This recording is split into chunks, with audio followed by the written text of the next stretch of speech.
Salut tout le monde, j'espère que vous allez bien. Donc, on se retrouve encore pour une nouvelle vidéo concernant notre tutoriel sur la création d'un site web avec Laravel.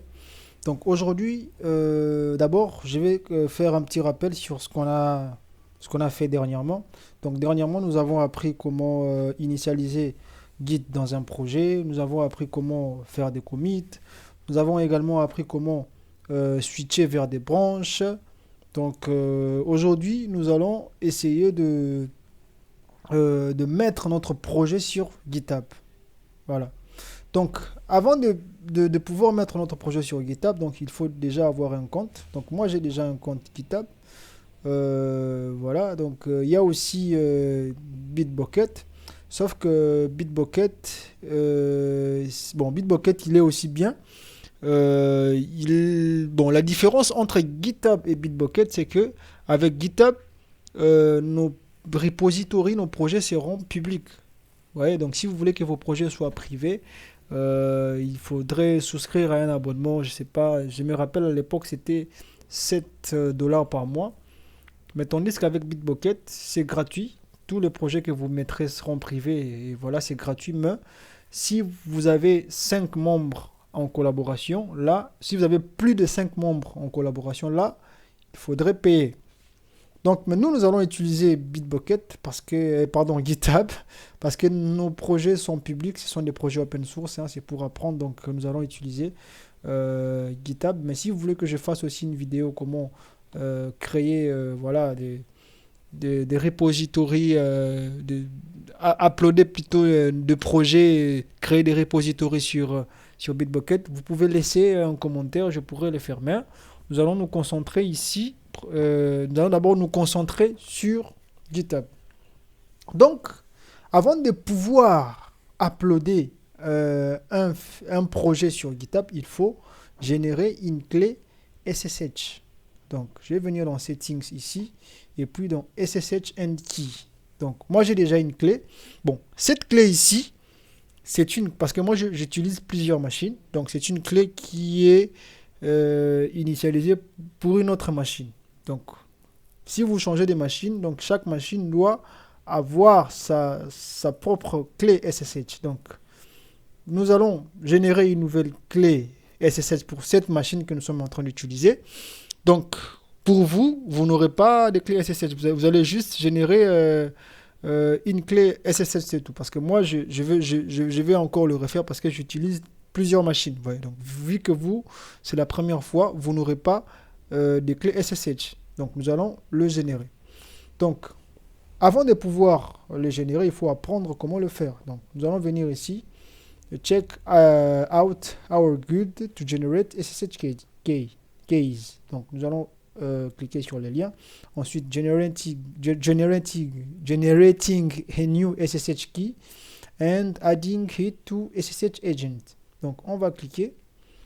Donc là, on a deux possibilités. Donc, si nous voulons que notre clé soit pas trop sécurisée, on peut utiliser celui-là. Mais moi, je vais utiliser l'algorithme RSA. Donc voilà, pour que notre clé soit vraiment bien sécurisée. Donc je vais copier ça, copier. Et là, je vais venir là, je fais coller. Ensuite, il faut indiquer l'adresse email de GitHub. Voilà. Donc je vais mettre mon adresse email. Pour votre cas, vous allez mettre votre adresse email GitHub. Ensuite, on va valider. Et là, il va vous demander dans quel emplacement voulez-vous que votre clé soit générée. Donc, moi, je vais laisser cet emplacement par défaut. Donc, user, ondelo, et puis le dossier.ssh. On va laisser comme ça. Et puis, le mot de passe. Bon, le mot de passe, ce n'est pas obligatoire, mais moi, je vais mettre le mot de passe.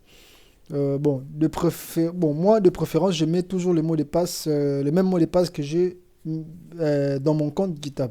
Donc, je vous conseille aussi de faire la même chose. Donc, je vais mettre mon mot de passe GitHub, tout simplement. Là, je vais confirmer le mot de passe.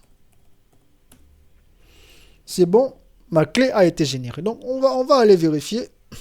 Donc, il se trouve dans C. On va revoir ici. Donc, c'est dans Le répertoire, c'est dans user, Andelo, et puis le dossier .ssh. Donc, disque local C, user, Andelo, et puis nous avons le dossier SSH. Donc, c'est bon. Ici, nous avons une clé privée et puis une clé publique. Cette clé publique a l'extension .pub. Donc, si je viens dans, désolé, je viens dans propriété ici, on peut bien voir que l'extension est .pub. Donc, c'est une clé publique. Là, c'est une clé privée qui va nous authentifier lorsqu'on fera un push. Donc, cette clé va communiquer, la clé publique va communiquer avec la clé privée pour pouvoir voilà, établir une connexion.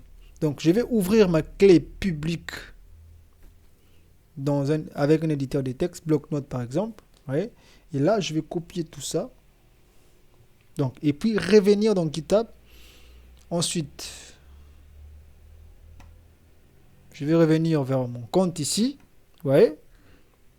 Donc, c'est bien dans Settings. Il ne faut pas oublier. Hein, Settings. Et puis, SSH End Key. Voilà. Donc, ça, c'est la clé que j'avais générée pour une autre machine. Vu que je vais utiliser cette machine, donc je vais générer encore. Je vais ajouter une nouvelle clé pour cette machine. Ouais. Donc, New SSH Key. Je vais coller la clé. Je vais donner un nom, par exemple. SSH tout, par exemple. Et puis, je rajoute. C'est bon. J'ai des clés SSH. Donc, ça, c'est pour ma machine, mon autre machine. Et ça, c'est pour cette machine que nous sommes en train d'utiliser. Donc, là, maintenant, c'est bon. Donc, après avoir fait ça, je vais créer un repository. Donc, je vais venir là et puis, New Repository. Donc, on va l'appeler, par exemple. On va garder le même nom avec le projet qu'on a ici. Donc, ça sera learn git. Ensuite, comme je vous avais dit, dans GitHub, vos projets sont publics. Donc, si vous voulez que votre projet soit privé, là, il faut payer. Donc, voilà. Si vous voulez vraiment que vos projets soient publics, je vous conseille d'utiliser Bitbucket. Parce que moi, je l'utilise pour mes projets privés. Mais si vous arrivez donc, si votre projet contient plus de 5 membres, là, maintenant, il faudra payer. Voilà. Donc, pour vos projets publics, je vous conseille d'utiliser, voilà, là, c'est Lean, c'est pas, voilà, comme ça. Je vous conseille d'utiliser GitHub. Pour vos projets privés, je vous conseille d'utiliser Bitbucket, mais il ne faut pas dépasser plus de 5 membres ici. L'utilisation, en tout cas, c'est vraiment la même chose. Aucune différence hein, entre Bitbucket et GitHub. Bah, le principe, c'est la même. Donc là, nous allons créer un repository avec GitHub. Et là, ça sera public parce que privé, on ne peut pas. Vous voyez, là, c'est pas possible. Là, on va pas cocher, on va laisser comme ça. Et puis, create new repository. C'est bon. Donc, après avoir fait ça, il nous rappelle, en fait, tout ça, on l'avait déjà fait en local. Donc voilà, git init, on avait déjà initialisé notre projet. Les readme, on n'en a pas besoin. Les commits, on a fait des commits. Et puis, ce sont ces 3 dernières commandes que nous aurons besoin. Voilà, donc ici, on peut les retrouver également ici. Donc, je vais copier tout ça. Et puis, je vais faire un clear.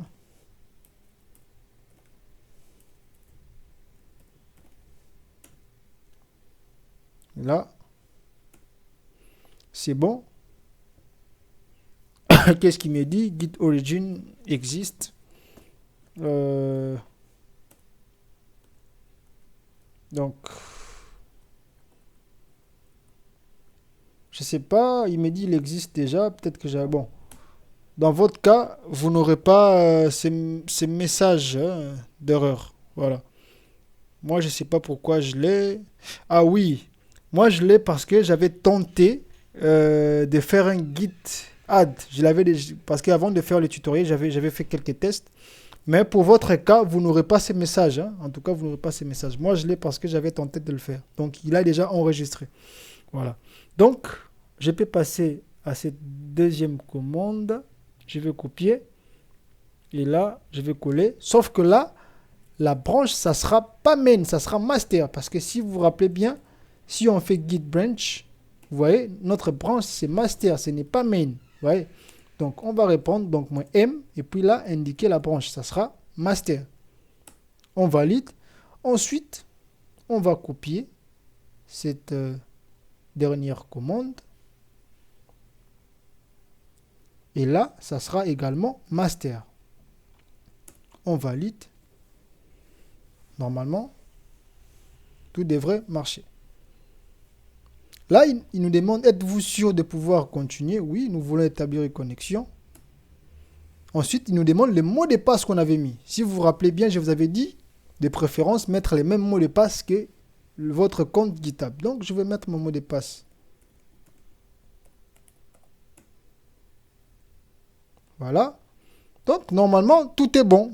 Notre fichier a été envoyé. Donc, si je viens là, notre projet a été envoyé sur GitHub. Désolé. Donc, si je viens là, j'actualise. Vous voyez, nous avons notre projet qui a été ajouté sur GitHub. Donc, nous avons about, blog, comment. Donc, nous avons tout ça. Ouais.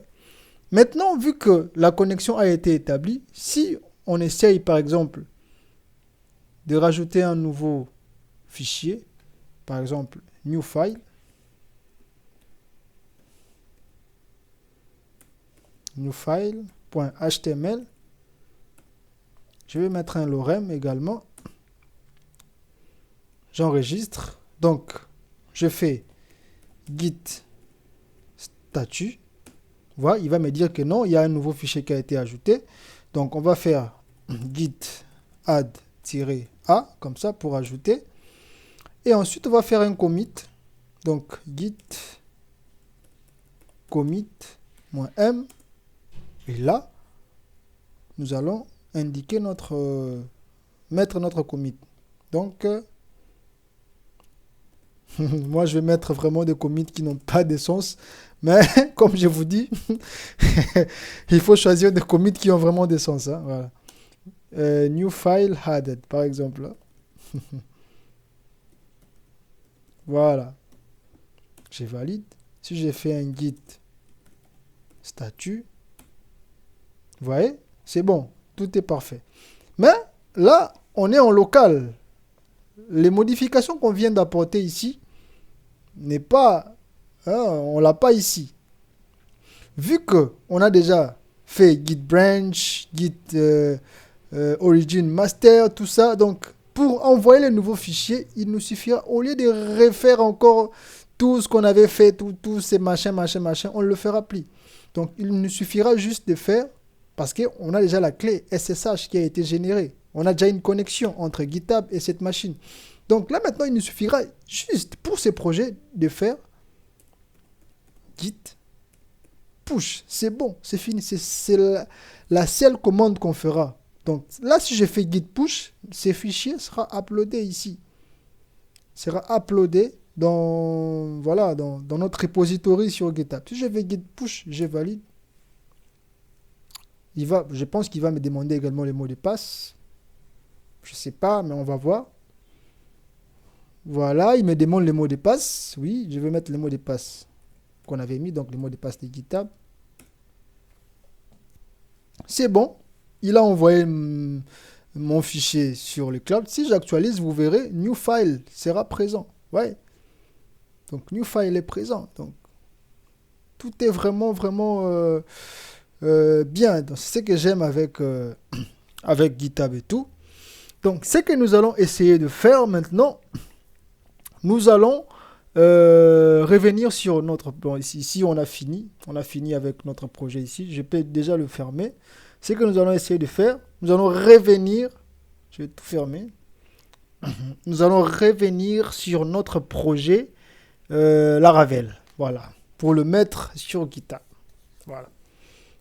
Donc, je vais faire un CD. Ensuite, CD, c'était My App. Et là, je vais ouvrir notre projet Laravel avec, je voulais dire Sublime Text, avec VS Code. Voilà. Donc, nous voulons également envoyer tout. Nous voulons également envoyer notre projet Laravel sur les clouds.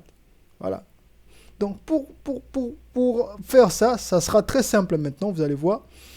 Nous allons d'abord initialiser Git sur ces projets. Nous allons faire Git init, parce que ça, c'est un nouveau projet. Voilà. C'est bon. Git a été initialisé. Si j'ai fait Git statut, vous verrez qu'il va me capturer. Vous voyez, il m'a capturé tous les fichiers. Donc, si j'ai fait Git statut, je valide. Il va me dire que non, tu as plein de choses qui doivent être ajoutées. Voilà. Donc là, qu'est-ce que je vais faire? Vous voyez, maintenant, je ne peux pas faire Git, add et ajouter fichier par fichier. Non, je vais tout ajouter. Je vais faire Git add. Git add -a. C'est bon, il va tout m'ajouter. Voilà. Il m'a tout ajouté. Si j'ai fait Git statut encore, vous voyez, tout a été ajouté. On va faire un premier commit. Donc git commit -m. Et là, ça sera toujours first commit. C'est bon. Donc si j'ai fait git statut maintenant, c'est bon, nothing. Maintenant, nous voulons envoyer également ces projets dans GitHub. Donc, la clé SSH, c'est bon, on l'a déjà généré, on l'a ajouté, on ne va plus le faire. Donc, nous allons directement aller créer un nouveau repository. Donc, je vais venir là, new repository. Donc, on va créer un nouveau repository, Laravel. Et puis, MyApp. C'est comme ça qu'on l'a appelé. Voilà, on l'a appelé MyApp. Donc, j'ai juste rajouté l'extension Laravel pour qu'on sache que c'est un projet Laravel. Donc, c'est bon. Public, on va laisser. Private, on va pas toucher. Tout ça, on va laisser par défaut. Create repository. C'est bon. On va venir là. Je vais copier tout ça. Ensuite, là, on va coller. C'est bon. Vous voyez, on a plus de problème. Et là, la branche, on va vérifier d'abord la branche. Qu'est-ce qu'on a comme branche? Donc, git branch.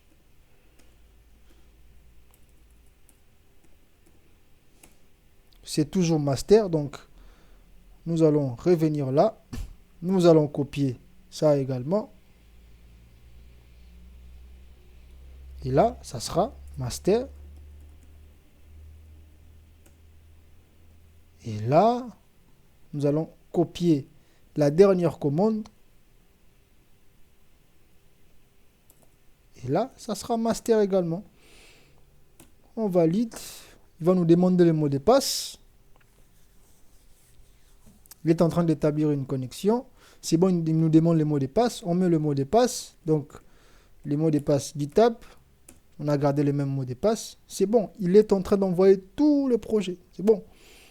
C'est bizarre, ça a été rapide. Hein? Voilà. Donc, tout a été envoyé. Donc, si je viens ici, j'actualise. Vous voyez, on a notre projet sur GitHub. Alors, maintenant, comment récupérer un projet sur GitHub? Vous voyez, là, on a notre projet. Admettons que vous voulez le récupérer. Hein? Vous voulez récupérer, vous voulez avoir le même projet dans votre machine. Voilà. C'est simple. Vous avez des possibilités. Soit vous faites code, vous allez télécharger voilà, zip. Mais nous n'allons pas faire ça. Je vais venir là.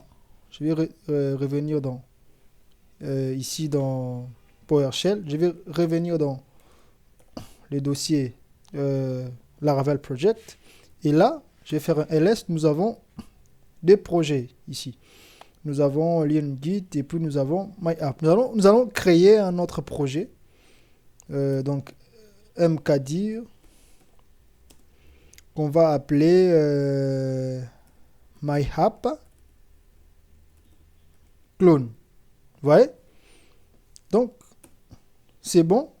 Ensuite, si j'ai fait un ls, on a MyApp clone. Nous voulons maintenant récupérer Le projet qu'on a ici, le mettre dans My App Clone. C'est très simple. Donc, il suffit de venir là, dans PowerShell. Nous allons accéder à ces dossiers. My App Clone, c'est bon. Et là, maintenant, vu que nous voulons cloner ces projets, donc, je vais venir là, dans Code, et puis, je dois venir là. Je vais copier.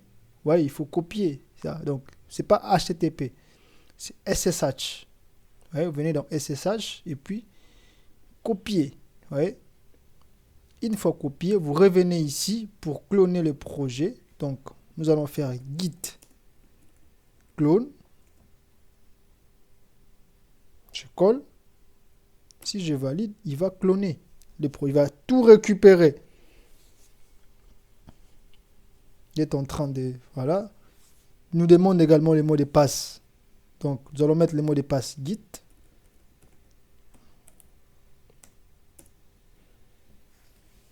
Là, il est en train de les télécharger.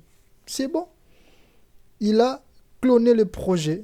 Donc, si je viens, j'accède dans My App. Je suis déjà dans My App Clone plutôt. Si je fais un ls, il m'a créé un dossier à l'intérieur. C'est ce que je n'ai pas voulu faire. Bon, c'est pas grave.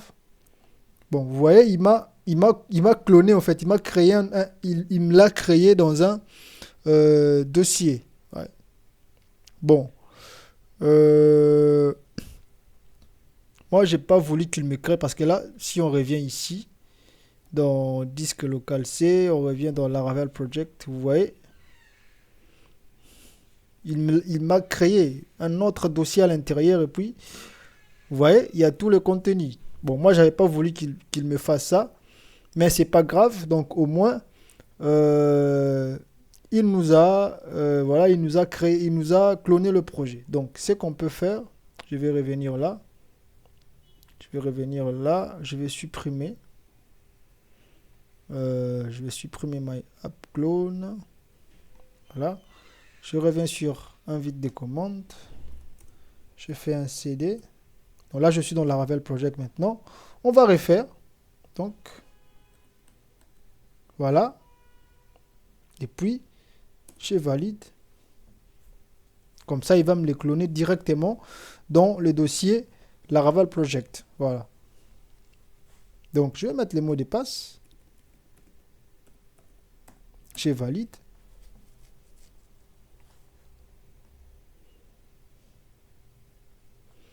C'est bon. Le projet a été cloné. Je vais fermer le projet initial. Et là, je vais accéder à donc CD. Donc, je vais d'abord faire un ls. C'est bon. Donc, on a Laravel app. Donc, le nom du repository qu'on avait mis ici. Et là, je vais faire CD Laravel app. Et là, je vais ouvrir le projet dans VS Code. Donc, c'est le clone de notre projet Laravel. Donc, je vais ouvrir le terminal ici. Nouveau terminal.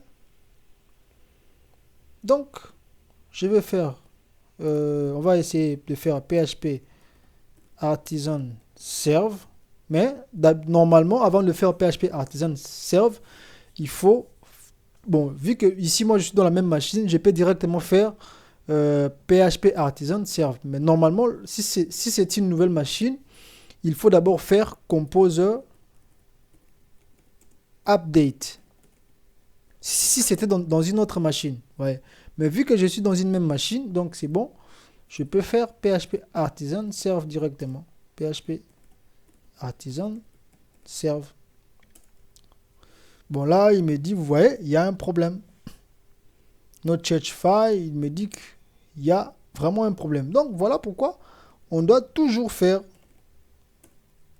Composer Update. Voilà. C'est très important. Update. Voilà. Je valide. Pour pouvoir utiliser enfin le projet. Donc, nous allons patienter pendant qu'il est en train de récupérer des paquets.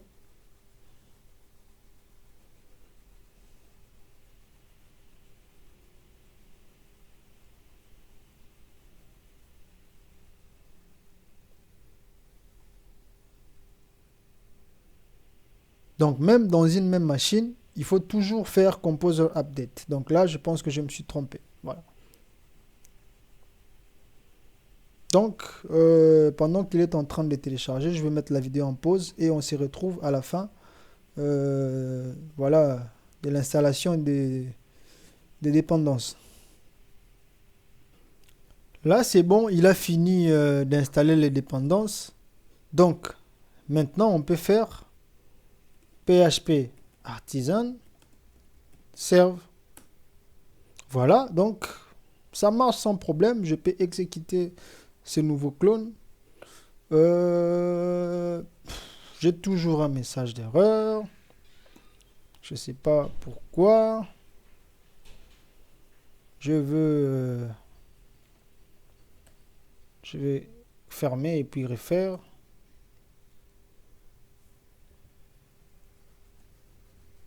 Voilà. On va actualiser pour voir qu'est-ce qu'il y a. Error serveur. Donc je vois que j'ai un rouge ici. Mais normalement, je n'ai pas de problème. Hein. Je ne sais pas pourquoi il est en train de m'afficher l'erreur. Bon, on va essayer de faire par exemple login pour voir. J'ai toujours des problèmes. Ah, je pense que il faut démarrer plutôt XAMPP ici parce que nous avons utilisé la base de données. Donc on va essayer pour voir est-ce que le problème est lié à ça. Je pense que il me dit que le port SQL est déjà utilisé. Voilà, c'est bon. Maintenant, on va essayer d'actualiser. Toujours pas. Voilà. En fait, je pense que tout simplement parce que le fichier environnement n'a pas été ajouté dans GitHub. Lorsque nous avons uploadé le dossier ici, normalement, Laravel a un système, le fichier .env. Donc, je vais revenir dans My App ici. Vous voyez ces fichiers ici, ces fameux fichiers ici n'ont pas été envoyés parce que ce fichier contient des informations, contient vraiment des informations très très importantes de notre projet. Normalement, lorsque vous faites un push, ces fichiers ne s'envoient pas. En fait, Laravel bloque. Ouais. Même lorsqu'on fait git add all, donc ces fichiers n'est pas traqué, quoi. Vous voyez. Donc, lorsqu'on a fait git push sur le git clone sur ce nouveau projet, vous pouvez le voir, on n'a pas ces fichiers d'environnement. Ouais. Parce qu'il n'a pas été mis dans, voilà, dans Laravel ici, dans GitHub. Ouais. Mais il est déconseillé de le mettre. Bon, si c'est un projet voilà, qui est en local, vous pouvez le mettre. Hein, un projet open source, hein, voilà.